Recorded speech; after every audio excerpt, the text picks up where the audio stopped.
Fine student, तो ये हम लोग का थर्ड क्लास होने जा रहा है, मतलब before the main class, before the main lecture of polity.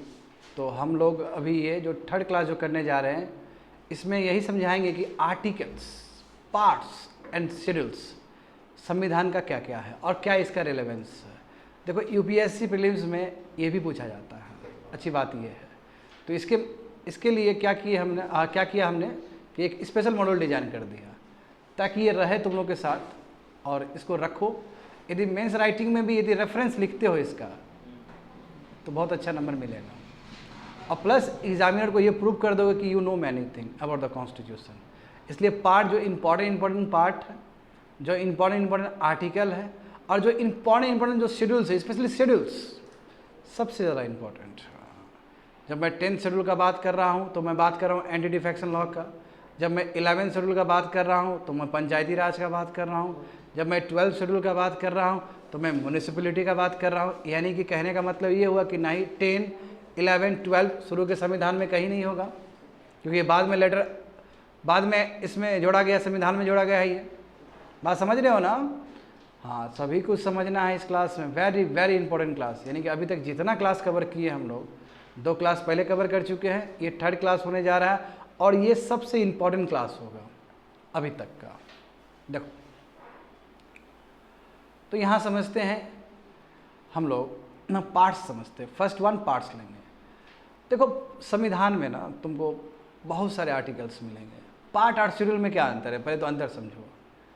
Part जो है वो कंटिन्यूएशन में है, वो कंटिन्यूएशन में, यानी कि उसमें आर्टिकल तुमको कंटिन्यू नज़र आएगा, इसलिए बीच में तुमको 2 नज़र आएगा। 1 to 2, 1 to 4, 5 to 11। देखो उसमें पेज में भी देखो 12 to 15, 36 to 51, ये तुमको कंटिन्यूएशन में नज़र आएगा ये पार्ट में। क्यों?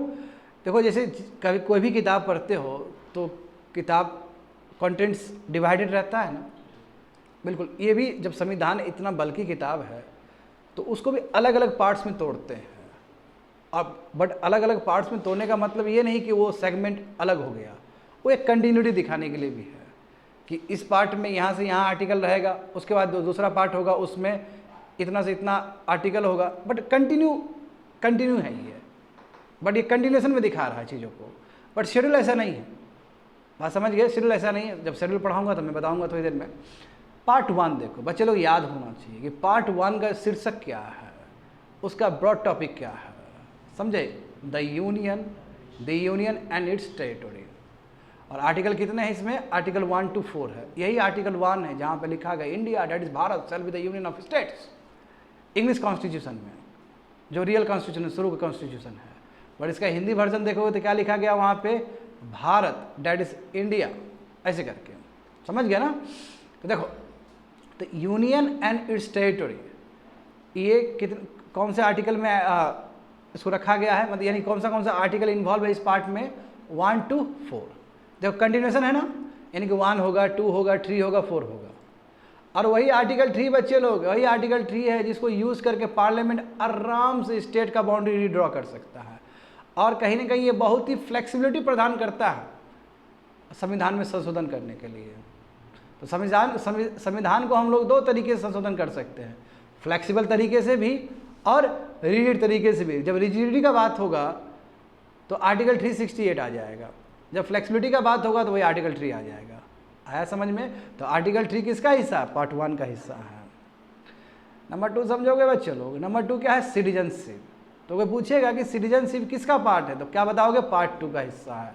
कोई पूछेगा कि कौन सा आर्टिकल इसमें इन्वॉल्व है, तो article 5 to 11। Number 3 the most important one, fundamental rights, part 3। क्या है फंडामेंटल राइट्स? पार्ट 3, शेड्यूल 3 नहीं, पार्ट 3। फंडामेंटल राइट्स किस में दिया गया? पार्ट 3 में दिया गया। इसमें आर्टिकल देखो ना बच्चे लोग, स्टेट के डेफिनेशन से स्टार्ट होगा आर्टिकल 12 और ये खत्म होगा आर्टिकल 35 तक, जिसमें रीड्स वगैरह सब आ जाएगा, बहुत सारा चीज़ सब, जिसमें आर्म फोर्सेस का क्या फंडामेंटल राइट्स है वो सभी चीज़ इसके अंदर ऑक्यूपाई हो जाएंगे लास्ट के आर्टिकल सब में। ठीक है, उसके बाद पार्ट 4 देखेंगे। जब हम FR का बात करें तो उसके बाद जो पार्ट 4 होगा क्या होगा? DPSP, directive principle of state policy. इसमें देखो आर्टिकल, बहुत सारा आर्टिकल यहाँ पे भी इन्वॉल्व है, आर्टिकल 36 to 51। देखो कंटिन्यूएशन में है ना बच्चे लोग, कंटिन्यूएशन में है। देखो खास बात यही है कि पार्ट जो है वो कंटिन्यूएशन में है, अलग अलग चैप्टर बट कंटिन्यूटी मेंटेन करता है, यानी पार्ट 1 और पार्ट 2 जुड़ा हुआ है, वो कंटिन्यूस आर्टिकल्स है उसमें। हाँ 36 से 51 और इसी बीच में आर्टिकल 44 आ जाएगा ना, जो हमेशा मुद्दे में हमेशा चर्चा में रहता है तुम्हारा, यूनिफॉर्म सिविल कोड, ठीक है। उसके बाद देखो पार्ट, अब देखो ये पार्ट 4A है, कहोगे सर पार्ट 4 के बाद तो पार्ट 5 आना चाहिए कायदे से। तो यही तो खूबसूरती है हमारे संविधान का कि बीच में कोई चीज़ लाना हो, कोई बीच में हमें लाना हो तो हम इस तरह भी ले आ सकते हैं, ऐड करके संख्या नया ऐड करके 4A बता के। तो कायदे से 4 के बाद क्या शुरू होना चाहिए था, 5 होना चाहिए था। तो इससे साफ साफ पता चलता है ये बात का आया हुआ चीज़ है 4A से। सोरेन सिंह कमेटी के रिकमेंडेशन से आया ना बच्चे लोग, फंडामेंटल ड्यूटीज। हाँ, और आर्टिकल 51A में पूरी तरीके से दिया गया है। तो कहोगे सर इसमें क्यों नहीं आर्टिकल अलग अलग है? इसमें इसलिए नहीं कि 51A में ही सब अंदर दे दिया गया है, टोटल लिस्ट दिया गया है इसमें, समझ गए। हाँ अब आते हैं, देखो very very important, the union government. हाँ गवर्नमेंट ऑफ द डे, सरकार, केंद्र सरकार। उसके लिए देखोगे, और उसके लिए देखोगे ब्रॉड देखोगे, इसमें बहुत सारे चैप्टर होंगे। हाँ पार्ट 5 में बहुत सारे चैप्टर होंगे, चैप्टर 1 होंगे, चैप्टर 2 होंगे, चैप्टर 3 एंड चैप्टर 4। जब मैं यूनियन गवर्नमेंट का बात कर रहा हूँ तो I am not only concern with the executive, मैं केवल एग्जीक्यूटिव को लेकर ही कंसर्न नहीं हूँ, मैं एग्जीक्यूटिव को लेकर भी कंसर्न हूँ, मैं लेजिस्लेटिव को लेकर भी कंसर्न हूँ, और मैं जुडिशरी को लेकर भी कंसर्न हूँ। तो union government represents all the 3 wings of our democracy, समझ गए। चैप्टर 1 देखो, चैप्टर 1 में specially government of the day का बात होगा, एग्जीक्यूटिव का बात है। जो मोदी जी है ना, अभी मोदी जी का जो टीम है, कह सकते हो उनसे संबंधित जो आर्टिकल है वो आर्टिकल 52 to 78 है। मैं यदि पूरा यूनियन गवर्नमेंट का बात करते पूरा, यानी कि तीनों ही सिस्टम, हमारे डेमोक्रेटिक सिस्टम में 3 विंग है ना जी, लेजिस्लेटिव है, जुडिशरी है और एग्जीक्यूटिव है, यानी कि तीनों ही हम जोड़ेंगे तो आर्टिकल 52 से लेकर 151 तक है। कितना है? 52 से लेकर 151 तक है। बट जब हम उसमें एक एग्जीक्यूटिव का बात करेंगे, चैप्टर 1 का बात करेंगे, तो कौन सा आर्टिकल इन्वॉल्व रहेगा? 52 to 78।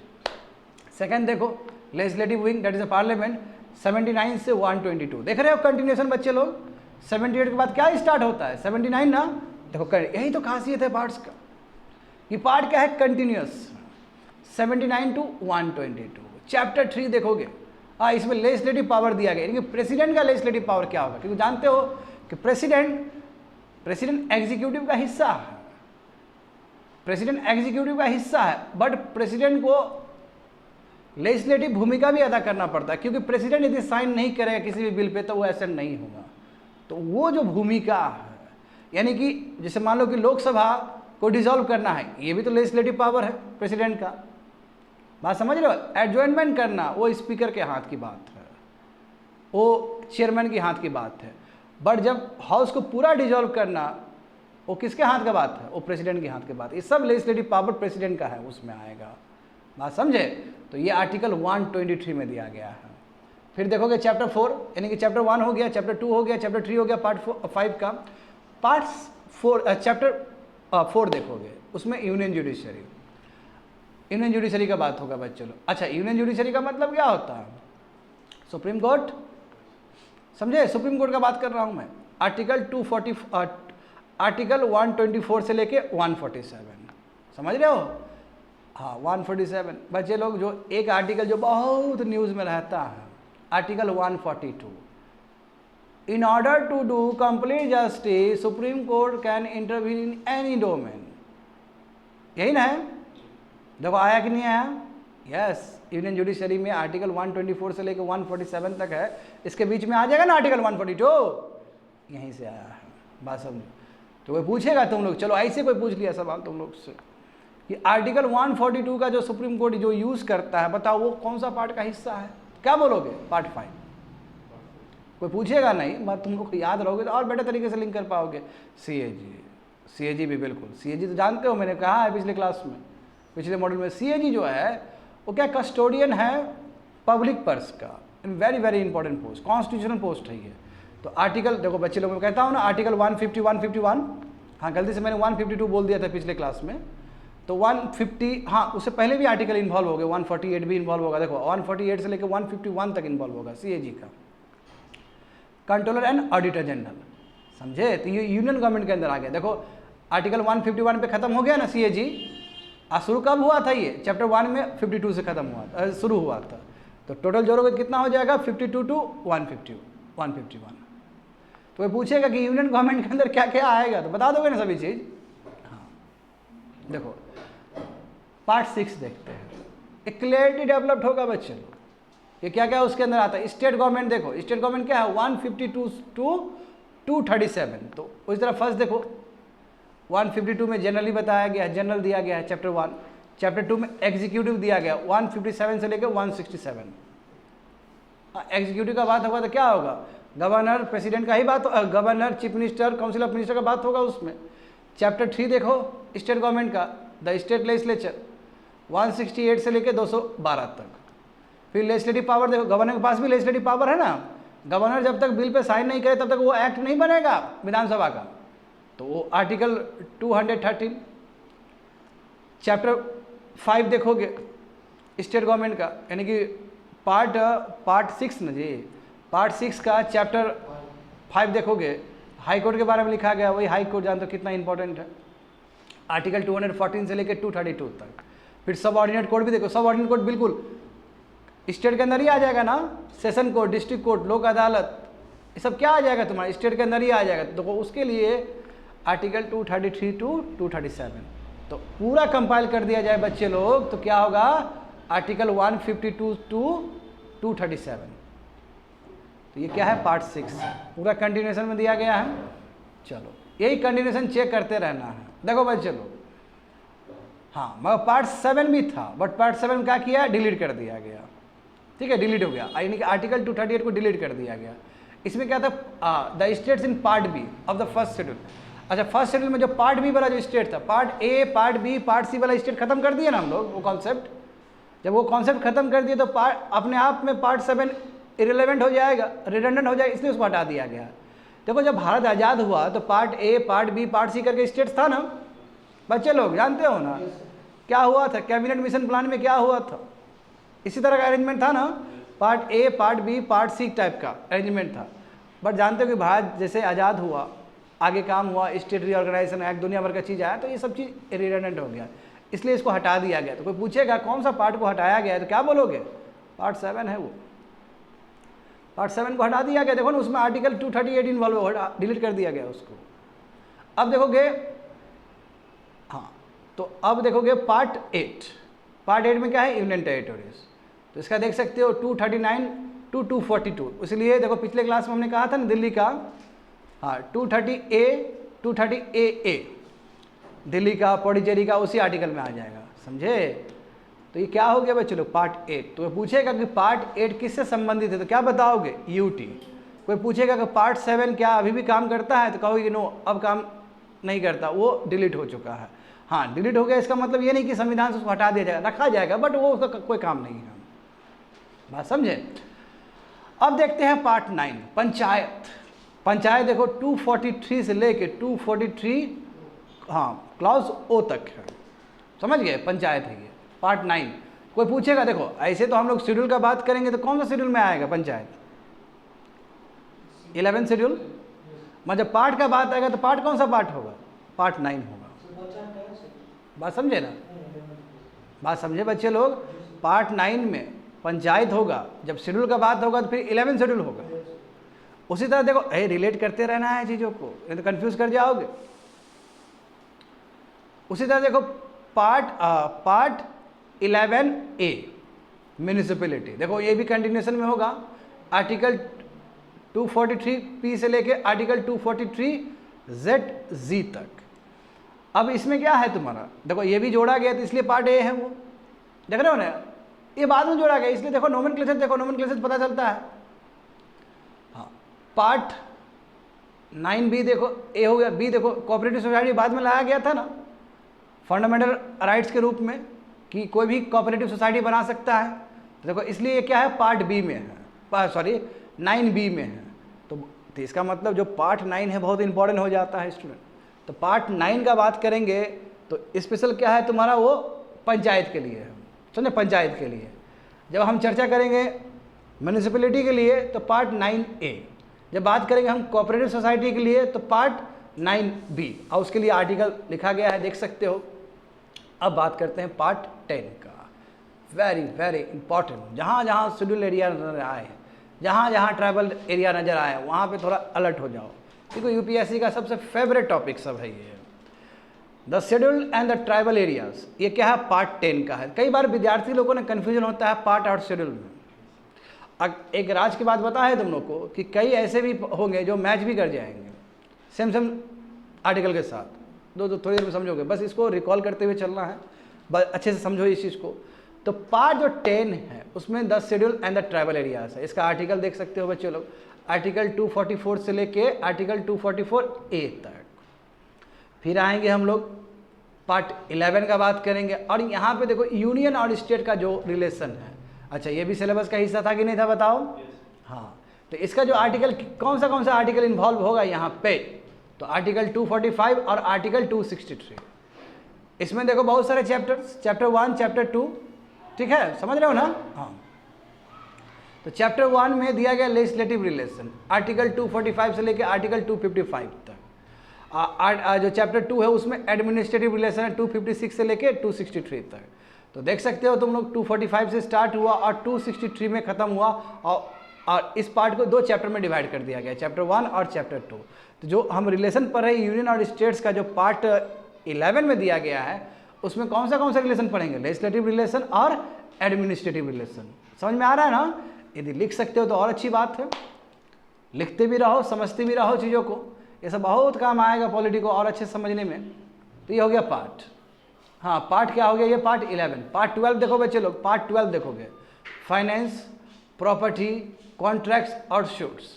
बच्चे लोग इससे पहले हम लोग जो सेकेंड क्लास में किए थे, तो उसमें याद करो गवर्नमेंट का क्या लायबिलिटी है, गवर्नमेंट का क्या रिस्पॉन्सिबिलिटी, एक चैप्टर था ना। बिल्कुल, सूट मतलब क्या है, कोई भी सूट कर सकता है। तो देखो वहाँ पे चैप्टर 1 फाइनेंस, चैप्टर 2 बोरोइंग, और नंबर 3 देखो chapter property, contracts, rights, liability, obligation and suits. हुआ कि नहीं हुआ, बताओ। तो ये कितने आर्टिकल्स इसमें इन्वॉल्व होंगे, right from article 264 to 300A, समझे, 300 तक आर्टिकल इन्वॉल्व रहेगा। राइट टू प्रॉपर्टी देखो राइट टू प्रॉपर्टी का भी बच्चे लोग मज़ा आ गया ना देख के। हाँ, कभी राइट टू प्रॉपर्टी क्या हुआ करता था, फंडामेंटल राइट हुआ करता था। कितना सुंदर क्वेश्चन बन सकता है यहाँ पे कि कभी राइट टू प्रॉपर्टी पार्ट 3 का हिस्सा हुआ करता था संविधान का, यानी कि FR का हिस्सा हुआ करता था। बताओ प्रेजेंट स्थिति क्या है, बताओ कौन से पार्ट में राइट टू प्रॉपर्टी को ऐड किया गया, जोड़ा गया, वो साफ साफ दिखता है। देखो ना, A लिखा गया है। चैप्टर 4 में राइट टू प्रॉपर्टी के सामने में क्या लिखा गया है, 300A। इसका मतलब इसको नया ऐड किया गया है। तो फंडामेंटल राइट से उठा के, यानी कि पार्ट 3 से उठा के इसको पार्ट 12 में रखा गया है, समझे। और पार्ट 12 का कौन सा चैप्टर में रखा गया है, 4th चैप्टर में रखा गया, राइट। अब 4th चैप्टर तक तुमको जाने की जरूरत नहीं है, उतना याद करने की जरूरत नहीं है, बट ये जरूर याद कर लो कि पार्ट 12 में राइट टू प्रॉपर्टी को रखा गया है विद आर्टिकल 300A। अब ये कोई कॉन्स्टिट्यूशनल राइट नहीं है, ना ही कोई ये तुम्हारा फंडामेंटल राइट है, ये क्या है, लीगल राइट है। राइट टू प्रॉपर्टी क्या है, लीगल राइट है। लीगल राइट मतलब क्या है कि इसके लिए पार्लियामेंट लॉ बनाएगी। आगे देखोगे तो पार्ट 12 हो गया ना। पार्ट 12 इसलिए भी बहुत, यानी कि कहने का मतलब तुम लोग लिख लो कि पार्ट 3 और पार्ट 12 इंटर रिलेटेड है, स्पेशली राइट टू प्रॉपर्टी को लेके। चलो पार्ट 13 देखते हैं, trade, commerce and intercourse with in the territory of India. तो देखो 301 से लेकर 307 तक दिया गया है, यानी कहीं पे भी आप जाकर रह सकते हो, कहीं पे भी आप ट्रेड कर सकते हो, बिजनेस कर सकते हो, समझ गए ना। 301 से लेकर 307 तक दिया गया, कंटिन्यूस देखो। एंड पार्ट 13 हो गया ना। पार्ट 14 देखते हैं, services under the union and the states. Chapter 1 देखो सर्विसेज है, चैप्टर 2 भी देखोगे बच्चे लोग तो पब्लिक सर्विस कमीशन है। देखो पब्लिक सर्विस कमीशन मतलब वही यूपीएससी का देखो आर्टिकल कितना है, 315 से लेकर 323 तक है। ऊपर जाओगे देखो service under the public, service under the union and the states. Chapter 1 services 308 से लेकर 314, और दूसरा चैप्टर देखोगे तो पब्लिक सर्विस कमीशन का होगा 315 से लेकर 323। ओवरऑल कर दोगे तो कितना हो जाएगा बच्चे लोग, 308 से लेकर 323 तक। तो ये कौन सा पार्ट है, कोई पूछेगा कि यूपीएससी बताओ, तेजी से बताओ यूपीएससी किसका हिस्सा है, कौन सा पार्ट का हिस्सा है, क्या बताओगे, पार्ट 14 बताओगे। अच्छा 14A है, देखो 14A है का मतलब क्या कि बाद में इसको ऐड किया गया होगा, तो 14A है। 14 हाँ 14A देखो ट्राइब्यूनल्स है। ट्राइब्यूनल मतलब क्या है, जो क्वासी जुडिशियल बॉडी है, जो जुडिशरी का काम करता है, बट वो जुडिशरी एक्चुअल में जुडिशरी नहीं है, जो सुप्रीम कोर्ट नहीं है, ना ही हाई कोर्ट है, ना ही लोअर कोर्ट है, पर जुडिशरी का काम कर रहा है ट्राइब्यूनल्स। तो इसमें देख सकते हो बच्चों आर्टिकल 323A से लेके आर्टिकल 323B तक है। उसके बाद देख सकते हो डेडिकेटेड आर्टिकल, देखो देख रहे हो ना, इसको बोलते हैं दिमाग, इसको बोलते हैं सोच, कि पहले का जो पार्ट है उसको भी कुछ नहीं हुआ, वो एज इट इज़ है। मतलब नया चीज़ जोड़ना हो तो उस हिसाब से बीच बीच में जोड़ते चलेंगे। इसलिए भी कहते हैं कि भारत का जो संविधान है वो डायनामिक है। यहाँ से भी तुम एक्सप्लेन कर सकते हो कि भारत का संविधान कैसे कहोगे कि डायनामिक है, कैसे कहोगे कि लिविंग डॉक्यूमेंट है। पार्ट को भी देखते हुए कह सकते हो। तो पार्ट 15 देखो, पार्ट 15 क्या है तुम्हारा, इलेक्शन। जब इलेक्शन का बात होगा तो बहुत कुछ दिमाग में आना चाहिए तुम लोग का। इलेक्शन कमीशन ऑफ इंडिया, और इलेक्शन कमीशन ऑफ इंडिया का बात होगा तो रिप्रेजेंटेशन ऑफ पीपल एक्ट याद आएगा तुम लोग को, पार्लियामेंट का जो लॉस होगा। हाँ, तो आर्टिकल 324 से लेके, इसका मतलब इलेक्शन कमीशन ऑफ इंडिया का बहुत सारा बात हो जाएगा ना इसमें, बिल्कुल, से लेके 329A तक। एंड लास्ट वन देखो पार्ट 16। पार्ट 16 क्या है, special provisions relating to certain classes. वही जो सर्टेन क्लासेस को लेकर जो स्पेशल जो ट्रीटमेंट है, प्रोविजंस, आर्टिकल 330 से लेके 342A। तो कोई पूछेगा तुम लोग से कि कितने पार्ट है हमारे कंट्री में, तो कितना बताओगे तुम लोग, संविधान में कितने पार्ट है, तो क्या बताओगे? 22 है ना जी, बिल्कुल, क्योंकि जोड़ों के बीच में A और जो B सब ऐड हुआ है, सबको जो कितना है पार्ट, कितना पार्ट है भारत में, जोड़ो ना उसको ठीक से, जो पढ़ाए अभी तक। हाँ कितना होगा, सबको जोड़ो अच्छे से। 25 हो जाएगा। एक पार्ट को खत्म कर दिए ना हम लोग, 26 हो जाएगा। ऐसे नॉर्मली जब नोमेनक्लेचर के हिसाब से देखोगे तो पार्ट कितना 16 तक है।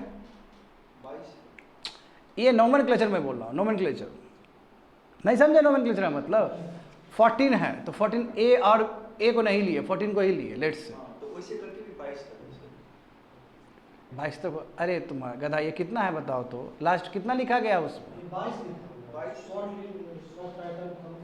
स्पेशल आगे है ना जी, अच्छा अच्छा आगे और है, आई एम सॉरी, हम वो पढ़ी देख के बता रहे थे, आई एम सॉरी। ये देखो हाँ, तो अभी तक कितना पढ़े, पहले कंप्लीट करने दो, उसके बाद हम निष्कर्ष निकालेंगे।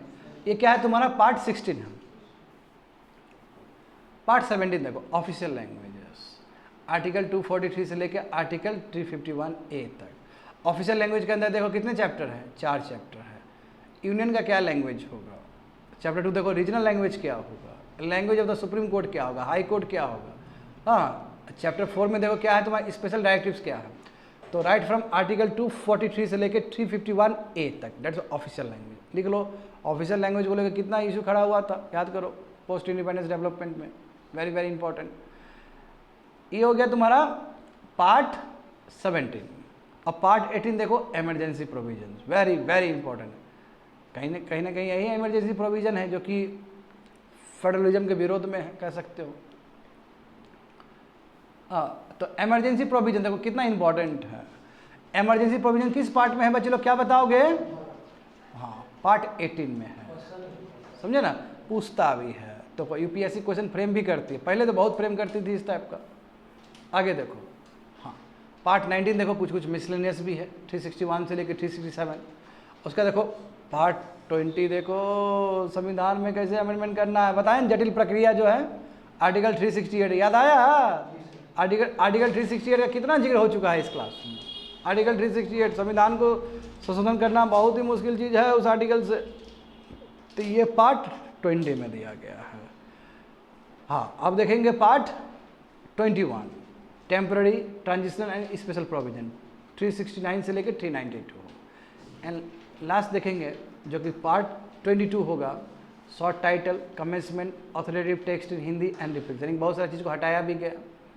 तो आर्टिकल 393 से लेकर 395 तक आया समझ में बच्चे लोग। तो क्या है तुम्हारा पार्ट है। तो पार्ट ऐसे देखो कितना पार्ट दिया गया है, पार्ट 22 दिया गया है। हाँ बिल्कुल बिल्कुल सही बात था, हाँ बिल्कुल बिल्कुल बिल्कुल। अब वहीं पे आता हूँ मैं, इसे मैं पहले आ गया था। तो ऐसे नॉर्मली देखोगे तो नोमेनक्लेचर तुमको नजर आएगा कि पार्ट 22 दिया गया है। हम जानते हैं कई का पार्ट ए भी है, कई बी भी है, कोई पार्ट रिमूव भी किया गया है। तो टोटल जोड़ोगे तो कितना पार्ट हो जाएगा? 25 पार्ट। रिमूव करने के बाद हाँ, यदि इसको एज इट इज रखते हो तो पार्ट 26 हो जाएगा। ये भी तो याद होना जरूरी है। वो रिडंडेंट हो गया, उसको ऐसे रखो, उसका कोई काम नहीं है। तो जो एक्टिव पार्ट है कह सकते हो इस तरह। एक्टिव पार्ट कितने हैं भारत में संविधान का? 25। ठीक है, तो लिख लो निष्कर्ष, जो कंक्लूजन जो निकला, समझे? हाँ, तो ये तो बात हो गया चलो पार्ट का, समझ गए बात को। अब देख रहे हो बच्चे लोग, खासियत यही था, पार्ट जितना था सब कंटिन्यूस में था। Continuous part 22। बताओ, पूरा संविधान को यदि तुम बांटो तो पार्ट 22 में बांट सकते हो। कुछ sub division also in some article, some parts, कुछ पार्ट्स में सब डिविजन्स भी है, करेक्ट। अब देखो कुछ आर्टिकल जो कि बहुत इंपॉर्टेंट है। हालांकि यदि पार्ट समझ गए तो आर्टिकल समझना बहुत ईजी है। नंबर 1 देखो, क्या होगा इस कंट्री का नाम, कितना बड़ा टेरिटरी होगा ये कंट्री, वही आर्टिकल 1 में लिखा गया है। India that is Bharat shall be the union of states, कहाँ पे जिक्र है? आर्टिकल 1 में जिक्र है। हाँ देखो, आर्टिकल 3 के बारे में मैं कितना कुछ बोल चुका हूँ पहले भी, कि कैसे एक नया राज्य को बनाया जाए, कैसे जो एक नया राज्य बना है, पहले से बना हो, कैसे उसका बाउंड्री को चेंज किया जाए, यही आर्टिकल 3 में दिया गया है। समझ गए? तो देखो कहो सर आर्टिकल 2 क्यों नहीं दिया गया है? तो सभी आर्टिकल को नहीं समझना है अभी जो मेन आर्टिकल है उसी को समझना है हमें। समझ गए ना? तो अब हम लोग आर्टिकल का बात करते हैं। देखो आर्टिकल 13 देखो, बिल्कुल देखो, ये देखो लॉ का डेफिनेशन दिया गया है। इसमें बोला गया कि यदि कोई भी लॉ फंडामेंटल राइट्स से कन्फ्लिक्ट हो गया तो वो लॉ ही क्या हो जाएगा? इनकन्सिस्टेंट हो जाएगा, यानी कि नल एंड वॉइड, वो लॉ का कोई काम नहीं है भारत में। समझे? आर्टिकल 14 देखो, वेरी वेरी इंपॉर्टेंट, सभी लोग बराबर है, इक्वलिटी बिफोर लॉ। आर्टिकल 16 देखो, देखो public employment, equality of opportunity. हाँ, इसमें रिजर्वेशन सबका भी बात होता है, सब डिवीजन देखोगे बाद के समय में। आर्टिकल 17 देखो, fundamental rights. Fundamental rights part कौन सा पार्ट है बच्चे लोग बताओगे तेजी से? फंडामेंटल राइट्स कौन सा पार्ट होगा? पार्ट 3 होगा ना? पार्ट 3 होगा। उसका राइट टू प्रॉपर्टी कहाँ पर रखा गया, कौन सा पार्ट में? ए बच्चे लोग कौन सा पार्ट में? राइट टू प्रॉपर्टी कौन सा पार्ट में रखा गया है जरा बताना। अभी जस्ट बताया ना क्लास में, पार्ट 12 पे है ना जी? हाँ, पार्ट 12 देखो, वहाँ पे देखो। होशियार मत बनो ना, पढ़ो अच्छे से, समझो चीज़ों को। नहीं होगा होशियारी बनने सब निकल जाएगा हाथ में। सुनो अच्छे से, लिखो, यदि लिख सकते हो तो ज़्यादा बेटर रहेगा। अरे हम लोग इतना बार पढ़ाएँ, 50 बार पढ़ाएँ, फिर भी भूल जाते हैं, और कॉमन चीज़ है वो। थोड़ा छोटे छोटे शॉर्ट नोट्स बना लो, बेटर रहेगा। एनीवे, आर्टिकल 14 हो गया। आर्टिकल 16 देखो, आर्टिकल 17 देखो, एवोल्यूशन ऑफ अनटचेबिलिटी। अनटचेबिलिटी खत्म। अब देखो अनटचेबिलिटी खत्म, कितना इंपॉर्टेंट है ये देखो। अब इसलिए मैं इसको रिपीट कर रहा हूँ क्योंकि यहाँ पे कोई रीजनेबल रिस्ट्रिक्शन नहीं है। अन्यथा देखो कि फंडामेंटल राइट्स में रीजनेबल रिस्ट्रिक्शन है, बट आर्टिकल 17 में कोई रीजनेबल रिस्ट्रिक्शन नहीं है। आर्टिकल 19 देखो, फ्रीडम ऑफ स्पीच का बात होगा। आर्टिकल 21 देखो, कितना इंपॉर्टेंट आर्टिकल है। ये आर्टिकल इतना बड़ा बनते चला गया समय के साथ। आर्टिकल 21 है ना, राइट टू प्राइवेसी ऐड हुआ कि नहीं हुआ इसमें बताओ। और यूपीएससी देखो बैक टू बैक इसी पे ज़्यादा फोकस करती है, आर्टिकल 21 पे। आर्टिकल 21A देखो, ये बाद में आया है जी, पहले डीपीएसपी का हिस्सा हुआ करता था जी। ये राइट टू एलिमेंट्री एजुकेशन देखो, उसको फंडामेंटल राइट्स बना दिया गया 21A। जहाँ जहाँ इस तरह का नोमेनक्लेचर आ जाएगा समझो कि बाद में पक्का ऐड किया गया होगा समय के साथ। 25 देखो, freedom of conscience and free profession, practice and propagation, वही राइट टू रिलीजन कहोगे। आर्टिकल 25 में पूरा जो भी धर्म आपको फॉलो करना है फॉलो करिए, कोई दिक्कत नहीं है। आर्टिकल 13 देखो, 30 देखो, माइनॉरिटी के लिए कि कोई भी आप इंस्टीट्यूशन बना सकते हो और अपना ही आदमी होगा आपको एडमिनिस्ट्रेट करने के लिए उस जगह पे। आर्टिकल 31C भी देखो बच्चे लोग। मैं तो कहूँगा कि आर्टिकल 30 के बाद जितने भी आर्टिकल है, 31, 32, 33, 34, जो फंडामेंटल राइट्स का है वो बहुत इंपॉर्टेंट, लास्ट का भूल जाओगे, सब बहुत इंपॉर्टेंट है क्योंकि सब थोड़ा डिफरेंट है वो। इसे आर्टिकल 30 तक तो तुमको लगेगा कि चलो ठीक है, मैं आर्टिकल 30 के बाद जो है फंडामेंटल राइट्स का, उसमें बहुत ही कन्फ्यूजन होता है। देखो एक 31C भी है। अब देखो 31C देखो इंदिरा गांधी लाई थी ना, ये इसलिए लाई थी कि डीपीएसपी को इंपॉर्टेंस देने के लिए, कि जब कन्फ्लिक्ट हो तो डीपीएसपी जीत जाएगा, उसके लिए लाया गया था। हालांकि इससे संबंधित केस भी पढ़ेंगे आने वाले समय में, समझे। डीपीएसपी को आगे बढ़ाने के लिए ये आर्टिकल 31C को इंट्रोड्यूस किया गया था संविधान में। आर्टिकल 32 देखो, बिल्कुल वेरी वेरी इंपॉर्टेंट। देखो तो remedies for the enforcement of fundamental rights including, read सब यहीं से आता है, बोलते हैं राइट टू कॉन्स्टिट्यूशनल रेमेडी। तो ये आर्टिकल 32 ही है। अब देखो बच्चे लोग, अब डीपीएसपी पे आते हैं हम लोग, आर्टिकल 38। तो डीपीएसपी में देखोगे तुम लोग, state to secure a social order for the promotion of welfare of the people, यानी कि वेलफेयरिज्म हो सोसाइटी में, उसके लिए स्टेट से हम उम्मीद करते हैं कि बहुत अच्छे से सोशल ऑर्डर को मेंटेन करें। डीपीएसपी है, क्योंकि डीपीएसपी एक तरह से गाइडिंग प्रिंसिपल है, और वो उम्मीद किया जा रहा है कि हर राज्य, कंट्री भी और राज्य भी वो चीज़ जरूर करे। ठीक है, वो इंटेंशन है, वो इरादा है हमारे फ्रीडम फाइटर सबका, काउंसिल मेकर्स का। 40 देखो, ऑर्गेनाइजेशन ऑफ विलेज पंचायत। जब ऑर्गेनाइजेशन ऑफ विलेज पंचायत का बात होगा तो पक्का ये गांधीयन डीपीएसपी होगा, क्योंकि गांधी जी क्या बोलते थे, ग्राम स्वराज होना चाहिए, पावर नीचे से ऊपर जाना चाहिए। तो डीपीएसपी मैंने पहले भी बताया है क्लास में, पिछले क्लास में, कि डीपीएसपी 3 भाग में डिवाइड किया गया है। सोशलिस्ट डीपीएसपी कह सकते हो, गांधीयन डीपीएसपी कह सकते हो, और तीसरा क्या है, लिबरल इंटेलेक्चुअल डीपीएसपी कह सकते हो, या लिबरल इंटेलेक्ट डीपीएसपी कह सकते हो। तो ये जो ऑर्गेनाइजेशन ऑफ विलेज पंचायत है, ये गांधी जी का डीपीएसपी है, समझे, आर्टिकल 40। हाँ, डीपीएसपी पढ़ रहे हो और आर्टिकल 44 ना आए, ऐसा हो नहीं सकता है। देखो, यूनिफॉर्म सिविल कोड सबके लिए बराबर होना चाहिए, समझे। आर्टिकल 45 देखो, हाँ, अर्ली चाइल्डहुड केयर और एजुकेशन। देखो, राइट टू एलिमेंट्री एजुकेशन तो फंडामेंटल राइट बना दिए, समझे, यानी कि 14 साल तक के बच्चे लोग को फ्री में होना चाहिए। 6 साल से ऊपर 14 साल, मतलब 6 साल जो नीचे वाला जो बच्चा लोग है उसका भी ठीक से केयर होना चाहिए, पेरेंट्स को ठीक से केयर करें, तो उसी के लिए आर्टिकल 45 बनाया गया है। 46 भी देखोगे, इसमें क्या है कि शेड्यूल कास्ट, शेड्यूल ट्राइब्स और अदर वीकर सेक्शंस के लिए एजुकेशन, इकोनॉमिक इंटरेस्ट पे स्टेट काम करे। आर्टिकल 50 देखो, कितना ही अच्छा बच्चे लोग, देखो कन्फ्यूज़ करोगे ना तुम लोग। देखो आर्टिकल 15 कितना इंपॉर्टेंट है, देख रहे हो ना, separation of judiciary from executive, अलग है जी, यानी कि पूरा डेमोक्रेसी को स्थापित कर रहा है। बच्चे लोग, डेमोक्रेसी को स्थापित कर रहा है कि नहीं कर रहा, देखो तो article 50, separation of judiciary from executive, यानी कि एग्जीक्यूटिव अलग है जुडिशरी से, ये डीपीएसपी में लिखा गया है। तब और हम लोग डीपीएसपी के बारे में यही बोलते रहते हैं कि डीपीएसपी क्या है बच्चे लोग, सोशल और इकोनॉमिक डेमोक्रेसी को बढ़ावा देता है। यहाँ पे ध्यान दोगे, सोशल और इकोनॉमिक डेमोक्रेसी को बढ़ावा देता है डीपीएसपी, जबकि एफआर क्या है, पॉलिटिकल डेमोक्रेसी को बढ़ावा देता है। मगर यदि हम क्लोज लुक देखें तो कहीं ना कहीं डीपीएसपी भी, स्पेशली आर्टिकल 50 भी पॉलिटिकल डेमोक्रेसी को बढ़ावा देता है। देख रहे हो ना, तो हम जो चर्चा करते हैं कि डीपीएसपी सोशल और इकोनॉमिक डेमोक्रेसी को बढ़ावा देता है, वो हम ब्रॉड पर्सपेक्टिव से बोल रहे होते हैं। फंडामेंटल राइट्स पॉलिटिकल डेमोक्रेसी को प्रमोट करता है, वो भी ब्रॉडर पर्सपेक्टिव से बोल रहे होते हैं। जब माइन्यूट डिटेल्स देखोगे तो तुमको पता चलेगा कि आर्टिकल 50 कहीं ना कहीं एक डेमोक्रेसी को स्थापित करता है, समझ गए। आर्टिकल 50, आर्टिकल 51 देखो, देखो article 51 foreign policy, promotion of international peace and security, देख रहे हो, इंटरनेशनल पीस होना चाहिए, इंटरनेशनल सिक्योरिटी होना चाहिए। And 51A Soren Singh committee के द्वारा आया था ना, अब तुम लोग का काम शुरू हो गया यहाँ से। बच्चे लोग बताओगे कि जो फंडामेंटल ड्यूटीज़ आर्टिकल 51A है, बताओ पार्ट कौन सा होगा इसका, हाँ बिल्कुल।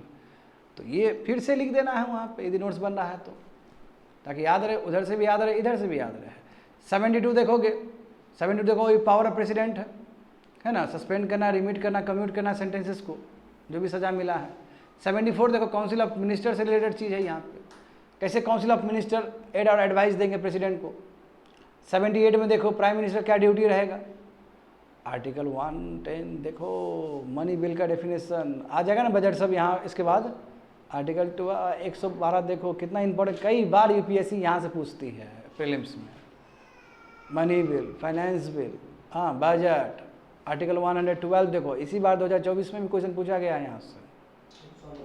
हाँ, अब बड़ा ही कन्फ्यूज़ कर दिया ना पकड़ के, क्योंकि बच्चा लोग जो पढ़ता है, देखो ना, सुनो ना, कॉमन सेंस, तो उसको आर्टिकल 110 नज़र आ रहा है। अरे भाई, आर्टिकल 109 में भी बहुत कुछ लिखा गया है, तो वो भी विजिट करना जरूरी है आसपास का। तो जब, चलो ठीक है, ये मेन है अपने जगह, बहुत अच्छी बात है कि एक ब्रॉडर आइडिया डेवलप हो रहा है। बट जब आप इसको चैप्टर वाइज पढ़ोगे, लक्ष्मीकांत का लेक्चर पढ़ोगे या नॉर्मली कहीं का भी लेक्चर पढ़ोगे, तो बाकी आर्टिकल पे भी उतना ही ध्यान होना चाहिए। आर्टिकल 112 देखो, annual financial budget annual financial statement, budget तो कहीं पे भी संविधान में लिखा नहीं गया है, but it is equal to budget. Article 123 देखो, हाँ ऑर्डिनेंस देखो, ऑर्डिनेंस पावर है ये। कैसे ऑर्डिनेंस बन सकता है? जब पार्लियामेंट सेशन में ना हो, यानी कि पार्लियामेंट जब रिसेस हो, जब पार्लियामेंट काम नहीं कर रहा तो उस समय कैसे ऑर्डिनेंस लाया जा सकता है? आर्टिकल 143 देख लो, पावर क्या है प्रेसिडेंट का? सुप्रीम कोर्ट से कंसल्ट कर सकता है ना प्रेसिडेंट, एडवाइस ले सकता है ना, बिल्कुल। आर्टिकल 155 देखोगे, गवर्नर किस तरह अपॉइंट होता है। आर्टिकल 161 देखोगे, वेरी वेरी इंपॉर्टेंट, कि गवर्नर का पावर, जो प्रेसिडेंट के पास पावर है उस तरह गवर्नर के पास भी पावर है पार्डनिंग करने का, समझे ना। 163 देखोगे, काउंसिल ऑफ मिनिस्टर, सेम ये स्टेट के हिसाब से है। 167 देखोगे तो ये भी स्टेट के हिसाब से है कि चीफ मिनिस्टर का ड्यूटी क्या रहेगा। 169 देखोगे, क्रिएशन ऑफ लेजिस्लेटिव काउंसिल और स्टेट्स, यानी कि स्टेट में कैसे लेजिस्लेटिव काउंसिल बना सकते, काउंसिल का बात कर रहे हैं। क्या है बच्चे लोग, स्टेट में दो चीज़ है ना, क्या है? असेंबली है और काउंसिल है। परिषद का बात कर रहे हैं तो काउंसिल का बात कर रहे हैं। तो कई बार काउंसिल बंद, जैसे सिक्किम जो राज्य है वहाँ काउंसिल भी कभी हुआ करता था, मगर चूँकि इतना छोटा राज्य है तो काउंसिल क्या ज़रूरत है, वहाँ पे केवल असेंबली रहेगा। तो काउंसिल बनाना और काउंसिल ख़त्म करना, ये कौन सा आर्टिकल में दिया गया है? तो आर्टिकल 169 में दिया गया है। हाँ, बहुत सारा जानते हो कि बिल्स ऑफ गवर्नर क्या करेगा, पेंडिंग में रख सकता है उसको, प्रेसिडेंट के लिए रख सकता है, तो वो 200 में दिया गया है। 213 देखोगे तो बिल्कुल सेम, जैसे प्रेसिडेंट को पावर मिला है ऑर्डिनेंस बनाने का, तो सेम पावर तुम्हारा गवर्नर को भी मिला है। और कौन सा आर्टिकल में लिखा गया है? आर्टिकल 213 में। आर्टिकल 226 देखो, वेरी वेरी इंपॉर्टेंट, जैसे आर्टिकल 32 सुप्रीम कोर्ट को देता है इजाज़त रिट को इशू करने के लिए, तो सिमिलरली हाई कोर्ट भी रिट जारी कर सकती है, और हाई कोर्ट का जो रिट्स है वो और ज़्यादा वाइडर एस्पेक्ट है। आर्टिकल 226 देखो बच्चे लोग, वही 239A जो बोल रहे थे, special provision with respect to Delhi, Delhi का, तो क्योंकि ये संविधान का वो है, संविधान है, आर्टिकल है ये, यानी कि कॉन्स्टिट्यूशनल कंस्ट्रक्ट है। जो विधानसभा है दिल्ली का वो कॉन्स्टिट्यूशनल कंस्ट्रक्ट है। आर्टिकल कौन सा आर्टिकल यूज हुआ? देखो आर्टिकल 239A, समझे। आर्टिकल 249 देखो, बिल्कुल वेरी वेरी इंपॉर्टेंट, पार्लियामेंट के पास पावर कि वो नेशनल इंटरेस्ट में क्या बना सकता है, तुम्हारे स्टेट लिस्ट का ही बहुत सारा चीज़ बना सकता है, लेजिस्लेट कर सकता है। 262 देखोगे कितना इंपॉर्टेंट है, इंटर स्टेट रिवर का कोई भी डिस्प्यूट हो गया बनाने का जो अधिकार है प्रेसिडेंट को है ना जी, आर्टिकल 262 से मिलता है। कायदे से जो भी डिस्प्यूट हुआ तो ट्राइब्यूनल सॉल्व कर देगा, यानी कि आर्टिकल 262 को इन्वोक करते हुए ट्राइब्यूनल बनेगा इंटर वाटर डिस्प्यूट को ख़त्म करने के लिए। और ये जो फैसला होगा, ये फैसला नहीं जाना चाहिए था सुप्रीम कोर्ट में, मैं फिर भी जानते हो ना सुप्रीम कोर्ट में चला जाता है, क्योंकि सुप्रीम कोर्ट दूसरा आर्टिकल को इन्वोक करके वो ट्राइब्यूनल का डिसीजन को ट्राइब्यूनल का जजमेंट को अपने अंदर ले लेता है, एंटरटेन कर लेता है। मैं कायदे से देखोगे आर्टिकल 262, हाँ 262 या 263 देखो, ये कहता है कि कोई भी ट्राइब्यूनल का जो डिसीजन है वो कहीं पे भी किसी भी कोर्ट में चैलेंज नहीं होना चाहिए, मगर फिर भी वो आ जाता है एपेलेट जुरिस्डिक्शन को फॉलो करते हुए। एपेलेट जुरिस्डिक्शन सुप्रीम कोर्ट का है कि नहीं, बताओ तुम। एपेलेट जुरिस्डिक्शन का मतलब क्या कि कोई भी कोर्ट हो भारत में, उसका जो भी जजमेंट है उसको ले सकता है सुप्रीम कोर्ट, चाहे वो ट्राइब्यूनल ही क्यों ना, क्वासी जुडिशियल बॉडी क्यों ना हो। तो इसलिए कह सकते हो बच्चे लोग कि जो एपेलेट जुरिस्डिक्शन है सुप्रीम कोर्ट का वर्सेस आर्टिकल 263 तुमको देखने को मिलेगा, ठीक है। वहाँ पे देखो वही इंटर स्टेट काउंसिल बनाने का बात है, 262 में देखो वही तुम्हारा इंटर स्टेट रिवर ट्राइब्यूनल बनाने का बात है। And 265 very very important, taxes not to be imposed save by the, यानी कि टैक्सेस जो इम्पोज करने का जो अधिकार है वो लॉ के हिसाब से होगा। ऐसा नहीं कि कोई भी, जब जानते हो कि जब बजट पास होता है तो अप्रोप्रिएशन बिल भी आता है, फाइनेंस बिल भी आता है, वो एग्जाम्पल है कि ऐसे किसी पे टैक्स नहीं लगाया जा सकता अनलेस एंड अनटिल लॉ इसको इजाज़त ना दे। आगे देखो 275 बच्चे लोग ग्रांट देगा यूनियन बहुत सारे स्टेट्स को। 280 देखो आर्टिकल 280 फाइनेंस कमीशन। 300 देखो suits and proceedings, article 300A देखो राइट टू प्रॉपर्टी। आगे ना इस तरफ पार्ट कौन सा 12। 311 देखो डिसमिसल रिमूवल और reduction in rank of person employed, देखो सिविल कैपेसिटी में, हाँ यूनियन में काम कर रहा है स्टेट में काम, इसका डिसमिसल रिमूवल हो सकता है, यानी कि आर्टिकल 311 कहीं ना कहीं सिविल सर्वेंट को रिमूव करता है। यूपीएससी में जाने हो ना, देखो यहाँ से तुम्हारा ऑल इंडिया सर्विस स्टार्ट हो जाएगा आर्टिकल 312 से। देखो कितना मस्त है ये, ऑल इंडिया सर्विस तुम्हारा आर्टिकल 12 से स्टार्ट हुआ, सही बात है ना। आर्टिकल 11 में रिमूवल का बात है। हाँ ऑल इंडिया सर्विस है जी। ऑल इंडिया सर्विस जानते हो, दो सर्विस है, एक सर्विस है और दूसरा यूपीएससी है। तो 315 में यूपीएससी सब दिया गया है, यूनियन और स्टेट्स के लिए भी। स्टेट का होगा क्या होगा तुम्हारा, स्टेट पब्लिक सर्विस कमीशन। 320 में देखो पब्लिक सर्विस कमीशन का क्या क्या काम है। 323A में देखो एडमिनिस्ट्रेटिव ट्राइब्यूनल्स के बारे में बताया गया है।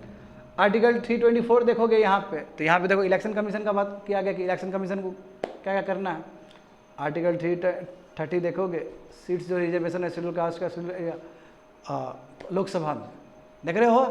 आर्टिकल 330 कितना इंपॉर्टेंट है आर्टिकल, कि शेड्यूल कास्ट का शेड्यूल ट्राइब्स का अपने पॉपुलेशन के हिसाब से कितना नंबर ऑफ सीट्स फिक्स होगा लोकसभा में। 335 देखो शेड्यूल कास्ट और शेड्यूल ट्राइब्स का, हाँ बहुत सारे एडमिनिस्ट्रेटिव सर्विस के लिए पोस्ट के लिए होता है ना, यूपीएससी देते हो तो वहाँ पे SC और ST आता है ना रिजर्वेशन, बिल्कुल। ये देखो 352 आया नेशनल इमरजेंसी। हाँ बच्चे लोग बताओगे, अब याद कराओगे मुझे कि नेशनल इमरजेंसी का प्रोविजन कौन सा पार्ट में दिया गया है, जल्दी बताओ। हाँ पार्ट 20 में। आर्टिकल 356 देखो प्रेसिडेंट रूल, वही गवर्नर रूल सब है वहाँ पे, समझे। आर्टिकल 360 देखो very very important, financial emergency जो भारत में अभी तक नहीं लगा है। हाँ आर्टिकल 365 भी, बिल्कुल।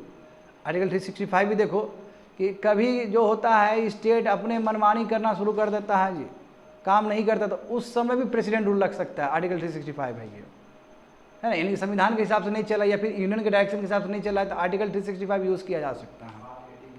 हाँ पार्ट 18 है। तुम पार्ट क्या पता 20 बता दिए थे, अच्छा आई एम सॉरी, ठीक है ठीक है ठीक है। तो पार्ट 18 है, पार्ट 18 में इमरजेंसी प्रोविजन दिया गया है। देख रहे हो अभी का पढ़ा हुआ चीज़ अभी भूल जाओगे, तो है बहुत सारी चीज़ है इसके अंदर। आर्टिकल 368 देखो बच्चे लोग, कुछ याद हो या ना हो, आर्टिकल 368 तो जरूर याद हो गया होगा तुम लोग को, आर्टिकल 3 भी याद हो गया होगा, है ना। यदि याद नहीं हुआ है तो बहुत बड़ा चैलेंज है पॉलिटी। आर्टिकल 368 देखो, power of parliament to amend the constitution and procedure thereof, है कि रिजिडिटी है संविधान को संशोधन करने का। एंड आर्टिकल 370 बाबू दिया गया था ना जम्मू एंड कश्मीर के लिए, इसका जानते हो कि हाँ स्पेसिफिक प्रोविजन दिया गया था, वो कर दिया, हटा दिया गया। तो अब देखो इसके बाद आर्टिकल 371 सब भी है, उसमें भी तुम्हारा नॉर्थ ईस्ट को बहुत सारा प्रोविजन मिला है, ठीक है। तो चलो ऐसा नहीं कि आर्टिकल ख़त्म हो गया, जो जो मेन आर्टिकल था उसके बारे में हम लोग चर्चा कर चुके हैं।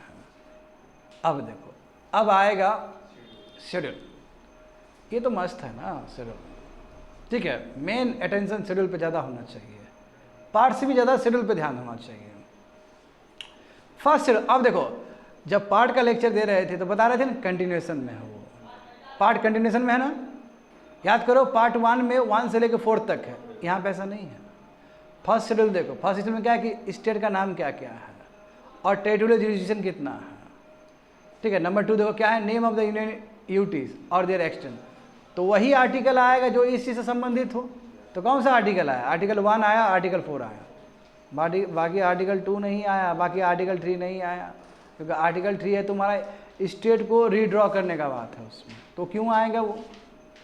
तो कहीं ना कहीं कोई पूछेगा तुमको स्टूडेंट, अच्छा कंफ्यूज कहाँ करोगे, वहाँ 1 to 4 दिया गया है और इसमें 1 and 4 दिया गया है तो यहाँ कन्फ्यूजन होने का चांस रहता है। तो लगेगा कि अच्छा पार्ट 1 और फर्स्ट शेड्यूल सेम ही तो है, नहीं सेम नहीं है, सेम नहीं है, अलग है। मैं कॉमन भी कितना है, आगे देखो सेकेंड शेड्यूल देखो कितना अच्छा चीज़ है, देखो सेकेंड शेड्यूल। अब देखो इसमें साइड में देखो तो साइड में आर्टिकल देखो ना, कितना अलग अलग आर्टिकल है, 59 है, एक बार फिर 65 है, फिर 75। इसका मतलब जो सिमिलर जो प्रोविजन है, अच्छा केंद्र में जो प्रोविजन है सिमिलर प्रोविजन स्टेट में भी है ना, इसलिए दिया गया है ये। देखो शेड्यूल बनाने के पीछे मकसद क्या है, मकसद ये है कि डुप्लीकेशन ना हो, जैसे जो केंद्र में हो रहा है राज्य में भी तो वही हो रहा है, तो काहे नहीं एक शेड्यूल ऐसा बनाया जाए जो कॉमन हो, तो कॉमननेस के लिए बनाया गया है चीज़। देखो सेकेंड शेड्यूल में क्या दिया गया है, emoluments, allowances, privileges. President of India को जब प्रेसिडेंट का बात करेंगे नीचे गवर्नर आ गए, फिर speaker and deputy speaker of Lok Sabha का बात करेंगे, फिर chairman and deputy chairman Rajya Sabha का बात करेंगे, तो फिर नीचे भी विधानसभा और उसका काउंसिल का ही बात करना होगा हमें, तो वो सब चीज़ यहाँ पे दिया गया है। आया समझ में, जो ऊपर चल रहा है केंद्र में जो चल रहा है राज्य में भी वही चल रहा है, इसलिए कॉमन करके डाल दिए शेड्यूल सेकेंड में। तो कोई पूछेगा कि सेकेंड शेड्यूल किससे संबंधित है, तो प्रेसिडेंट ऑफ इंडिया का जो तुम्हारा अलाउंसेस है, प्रिविलेजेस है, एमोलमेंट है, वो सभी चीज़ है इसके अंदर। और भी governor, speaker, chairman and so on. यहाँ छठा नंबर देखोगे, chairman, deputy chairman of the legislative council, वही चीज़ दिया गया है। जज ऑफ द सुप्रीम कोर्ट, जज of the high court, CAG देखो, समझ गए ना। तो सेकंड जो शेड्यूल में दिया गया है, जो बड़े बड़े पद पे हैं, हाँ, उनका क्या अलाउंसेस है, उनका क्या प्रिविलेज है, क्या फैसिलिटी मिलता है, वो सभी चीज़ सेकंड शेड्यूल में दिया गया है। अब यहाँ पे देखो, हाँ, ओथ लेना पड़ता है ना बच्चे लोग, जस्ट हम लोग क्लास में बात कर रहे थे, ओथ लेना पड़ता है। और वहाँ पे ओथ दिलवाने के लिए लोग बैठे भी रहते हैं, डिग्निटरी पोस्ट वाले लोग बैठे भी रहते हैं। जैसे प्रेसिडेंट ओथ लेंगे तो चीफ जस्टिस बैठे रहेंगे, जब चीफ जस्टिस ओथ लेंगे तो प्रेसिडेंट बैठे रहेंगे। देखो ये सब प्रोविजन यहाँ पे दिया गया है थर्ड शेड्यूल में। फॉर्म्स ऑफ ओथ और अफर्मेशन फॉर यूनियन मिनिस्टर्स के लिए, candidates for election to the parliament, जो जीत के आता है ना, जानते हो ना, पार्लियामेंट में जानते हो, लोकसभा में सबको शपथ लेना पड़ता है, मेंबर्स ऑफ पार्लियामेंट, ठीक है, समझ रहे हो ना, मेंबर्स ऑफ पार्लियामेंट के लिए वही। जज ऑफ सुप्रीम कोर्ट के लिए भी, CAG के लिए भी, स्टेट मिनिस्टर के लिए भी, देखो विधानसभा में जो आया है उसके लिए भी, जज ऑफ हाई कोर्ट के लिए भी। जब जज ऑफ हाई कोर्ट जब शपथ लेंगे तो कौन बैठेगा वहाँ पे? गवर्नर, सही। जब गवर्नर शपथ लेंगे तो कौन बैठेगा? Chief justice of concern high court. तो ये देखोगे बच्चे लोग, तो ये जो ओथ का जो बात है, कोई पूछेगा तुमसे कौन से शेड्यूल में ओथ से रिलेटेड बात है, थर्ड शेड्यूल है वो।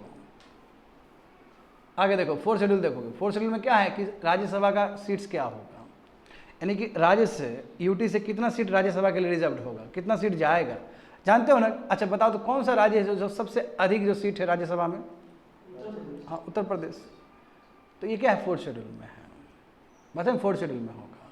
तो कितने सीट्स रिजर्व होगा राज्यसभा के लिए, कितने सीट्स रिजर्व होगा स्टेट्स का राज्यसभा के लिए, कितने सीट्स रिजर्व होगा यूटीज का राज्यसभा के लिए, ये सब फोर्थ शेड्यूल में दिया गया है। अच्छा ये बताओ दिल्ली से कितना जाता है राज्यसभा में? वो तो लोकसभा के लिए, हाँ एक है, संजय सिंह है ना जी, बिल्कुल बिल्कुल, बहुत अच्छा। हाँ दिल्ली से पंजाब से वो बच्चा लोग, संजय सिंह जो आम आदमी पार्टी का जो मेंबर है, वो राज्यसभा के मेंबर है और वो गए हैं दिल्ली से, समझ गए। फिफ्थ शेड्यूल देखो, फिफ्थ शेड्यूल क्या है तुम्हारा? ये वही, तो administration and control of schedule areas and schedule tribes. अब मैं पूछूंगा ना तुम लोग से, कौन सा पार्ट में दिया गया था ये?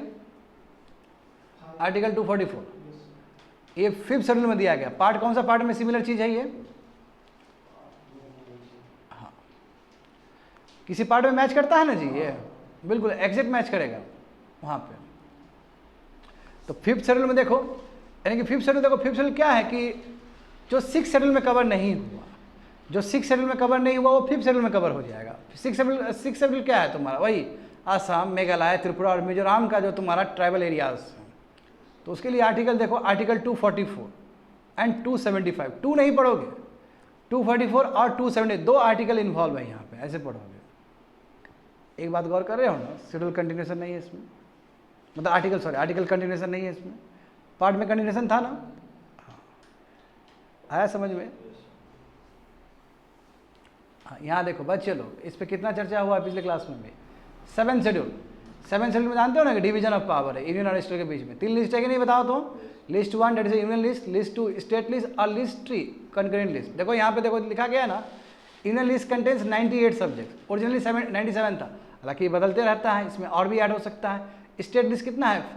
ओरिजिनली 66 था। देखो इसलिए तो आरोप लगता है कि स्टेट का लिस्ट और कम हो गया, पहले कितना था? 66 था, कम होकर 59 हो गया। अभी का स्टेटस देखना पड़ेगा तुम लोग को। और कंकरेंट लिस्ट देखो, शुरू में कितना था? 47 था, बढ़े कितना हो गया? 52 हो गया। बात समझे? अब कंकरेंट लिस्ट में यदि कोई आ जाता है इशू, जाहिर सी बात है सेंटर डोमिनेट हो जाएगा, वही डॉक्ट्रिन ऑफ रिपग्नेंसी कहते हैं जिसको। तो आर्टिकल 246, 8 शेड्यूल देखो कितना इंपॉर्टेंट है। 8 शेड्यूल, लैंग्वेज, संविधान में कौन सा लैंग्वेज रिकॉग्नाइज्ड है? शुरू में कितना था? 14 लैंग्वेज था, बढ़े कितना हो गया? 22 लैंग्वेज हो गया। Article 344 and article 351। 8 शेड्यूल बहुत इंपॉर्टेंट है बच्चे लोग। अब ये लैंग्वेज सब देख सकते हो, हाँ, आसमीज है, बंगाली, बोडो, डोगरी, गुजराती, हिंदी, कन्नड़, कश्मीरी, कोंकणी, मैथिली, मलयालम, मणिपुरी, मराठी, नेपाली, ओडिया, पंजाबी, संस्कृत, संथाली, सिंधी, तमिल, तेलुगु, उर्दू। देखो ये अभी 22 लैंग्वेज हो गया, मगर पहले तो 14 ही लैंग्वेज था। तो देखो बीच में कैसे कैसे ऐड हुआ है, सिंधी जोड़ा गया 67 में, 21st अमेंडमेंट करके। कोनकानी देखो जोड़ा गया, मणिपुरी जोड़ा गया, नेपाली जोड़ा गया 71st अमेंडमेंट करके 1992 में। बोरो, डोंगरी, मैथिली, मैथिली बिहार का मैथिली, संथाली जोड़ा गया 92nd अमेंडमेंट करके 2003 में। ओडिया को भी जोड़ा गया और नाम भी इसका रखा गया, जानते हो ओडिशा भी ओडिशा हो गया ना, नाम चेंज किया गया देखो ओडिया 96th कॉन्स्टिट्यूशन अमेंडमेंट करके 2011 में। तो कह सकते हो कि कोई पूछेगा तुमसे कि जो सबसे लेटेस्ट जो लैंग्वेज, हाँ 10th शेड्यूल में जो आया है, सॉरी कौन सा शेड्यूल है ये, हाँ 8th शेड्यूल में जो आया है कौन सा लैंग्वेज, तो वो ओडिया है 2011। यहाँ पे 9th शेड्यूल देखो, हाँ 9th शेड्यूल में पहले भी चर्चा हो चुका है, very very important. 9th schedule एक तरह से ब्लैंकेट है, समझे नहीं, कुछ भी इसके अंदर डाल दो जुडिशियल रिव्यू नहीं लगेगा भाई, जुडिशरी नहीं आएगा, but enough is enough. Supreme court आया, बोला कि अप्रैल 24 1973 के बाद कोई भी लॉ बने और इसके अंदर आए 9th शेड्यूल के अंदर तो ओपन टू जुडिशियल रिव्यू होगा वो, बट इससे पहले जो भी हुआ कोई बात नहीं, उसको हम नहीं देखेंगे, इट्स ओके। तो देखो इसके लिए देखो यहाँ पे, क्योंकि उस समय का जो परिस्थिति था भारत का, हाँ तो उसके लिए देखो 9th शेड्यूल के अंदर बहुत सारे एक्ट को डाला गया। यदि फंडामेंटल राइट्स हनन भी हो जाता है कोई दिक्कत नहीं, क्यों, क्योंकि 9th शेड्यूल के अंदर का वो चीज़ है। तो एक तरह से कह सकते हो कि ये ब्लैंकेट प्रोटेक्शन मिला था बहुत सारे एक्ट को। जानते हो ना आप, विधानसभा का ही बहुत सारा एक्ट इसके अंदर प्लेस कर दिया गया, स्पेशली साउथ इंडिया का, वही जो रिजर्वेशन का बात था वहाँ का लोगों को, आंध्रा का बात कर रहा हूँ मैं जी। 10th शेड्यूल देखो, 10th शेड्यूल जानते हो एंटी डिफेक्शन लॉ से रिलेटेड है तुम्हारा, हाँ इसको जोड़ा गया 52nd अमेंडमेंट करके 1985 में। बताओ 1985 में किसका सरकार था, राजीव गांधी का। आर्टिकल देख लो 102 और 191, आया राम गया राम, ये जो कल्चर है इस कल्चर को ख़त्म करने के लिए लाया गया था। आया राम गया राम का मतलब क्या है, कोई भी एमपी कहीं भी चला जाता था, उसको जैसे पॉलिटिकल गेन मिला कहीं भी चला जाता था। 11th शेड्यूल बच्चों लोग कितना बार पढ़ा चुके हैं। जब 11th शेड्यूल का बात कर रहा हूँ तो बताओगे कौन सा पार्ट है जहाँ पे पंचायत का प्रोविजन दिया गया है। पार्ट 9 होगा, हाँ पार्ट 9 होगा। पार्ट 9A में म्यूनिसिपैलिटी होगा, पार्ट 9B में कोऑपरेटिव होगा, बिल्कुल वहाँ पे ध्यान दो। तो 11th शेड्यूल भी, हाँ आर्टिकल देखो 243G है, यहाँ पे पंचायत से रिलेटेड है तुम्हारा, 29 मैटर्स है इसमें। और ये लाया गया 1992 में 73rd अमेंडमेंट करके। सिमिलरली 12th शेड्यूल भी आया है, उसी समय आया है तुम्हारा 74th अमेंडमेंट करके उसी साल में, ठीक है। इसमें 18 विषय हैं और ये म्यूनिसिपैलिटी से डेडिकेटेड है। समझ गए ना, कंप्लीट हो गया है जी। तो इस क्लास में, इस लेक्चर में हम लोग समझें कि पार्ट क्या होता है, इम्पोर्टेंट आर्टिकल्स क्या क्या है और शेड्यूल्स क्या है। तो जो इम्पोर्टेंट जो शेड्यूल है वो जरूर याद होना चाहिए सभी विद्यार्थी को। That's it, completed. आया समझ में? देखो 1:30 बज रहा है।